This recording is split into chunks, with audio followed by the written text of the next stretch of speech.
सभी पत्रकार बंधुओं का स्वागत। जैसा कि आजकल चुनाव का माहौल है और देश के अंदर 2 चरण का मतदान जो है वो हो चुका है और भारतीय जनता पार्टी को 2 चरण के मतदान में भारी निराशा हाथ लगी है और जो एक भारतीय जनता पार्टी का एक सेल्फ डिक्लेयर एक जो एजेंडा था अब की बार 400 पार पूरी तरह से हो चुका है और भारतीय जनता पार्टी के नेता इस बात को समझ चुके हैं।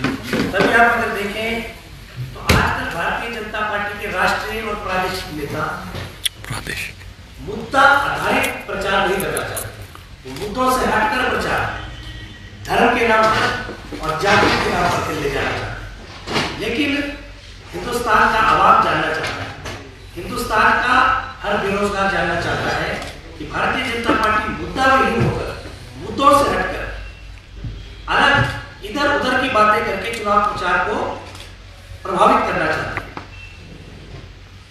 जैसे जैसे चुनाव प्रचार आगे बढ़ रहा है, भारतीय जनता पार्टी बहुमत से दूर होती जा रही है और इस बात का आभास उनके नेताओं को बड़ी बढ़ती है। अब आप देखिए घोषणा पत्र कांग्रेस पार्टी का निकला, भारतीय जनता पार्टी के नेताओं को जो हमारे घोषणा पत्र में लिखा है वो नजर नहीं आ रहा, लेकिन उनको हिडन एजेंडा समझ आ रहा है। जो हमने नहीं लिखा है, जो हम नहीं करना चाहते, वो भी उनको नजर आ रहा है। तो इस तरह की काल्पनिक और जिसका कोई बेस नहीं है उन बातों पर जो है चुनाव प्रचार करना चाहते हैं, जबकि देश की जनता ये जानना चाहती है कि पिछले 10 वर्षों में आर्थिक रूप से हिंदुस्तान जो है पीछे क्यों हुआ है। आपको याद होगा भारतीय जनता पार्टी जब सत्ता में आई थी 10 वर्ष पहले, तो महंगाई और बेरोजगारी इनके 2 मुख्य मुद्दे थे। तो आप बताइए क्या महंगाई पर आज ये लगाम लगा पाए? आज पेट्रोल और डीजल की कीमतें देखिए और देश के प्रधानमंत्री हमेशा कहा करते थे जब ये प्रधानमंत्री नहीं थे, विपक्ष में थे, कि जब रुपया गिरता है तो हिंदुस्तान की इज्जत गिरती है। आज क्या प्रधानमंत्री महोदय देश को बताएंगे कि आज रुपया जो है डॉलर की अपेक्षा में कहां खड़ा है? 83 पॉइंट समथिंग आज तक के अपने न्यूनतम स्तर पर रुपया आ चुका है। तो क्या भारतीय जनता पार्टी के लोग देश को बताएंगे कि ये कैसे हुआ है, इतना बड़ा डिबेकल कैसे हुआ? और पूरी तरह से जो केंद्र सरकार जो है आज एक्सपोज हो रही है, सिवाय इन्होंने केंद्रीय जो जांच एजेंसियां हैं, चाहे सीआईडी है चाहे ईडी है, इनका दुरुपयोग करने के अलावा कोई भी इनके पास प्रचार का साधन नहीं था। और आज पूरे देश के अंदर भय का माहौल।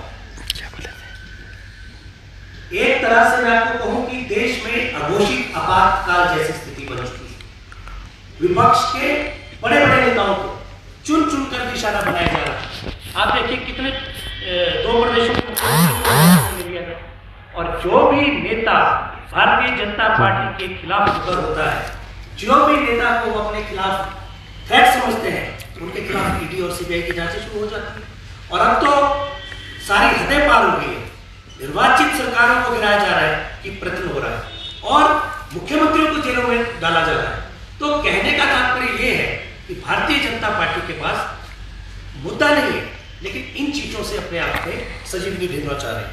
और इसी तरह मैं आपको बताऊं, हिमाचल के परिप्रेक्ष्य में बात करेंगे, लेकिन पहले आप बताइए कि जो कहा करते थे 15 लाख जुमला साबित हो गया, पेट्रोल डीजल की कीमतें जो आसमान छू रही है और रुपया अपने न्यूनतम स्तर पे आ चुका है। तो आप देश की प्रगति का आकलन कर सकते हैं कि देश आगे बढ़ रहा है या फिर पीछे हट रहा है।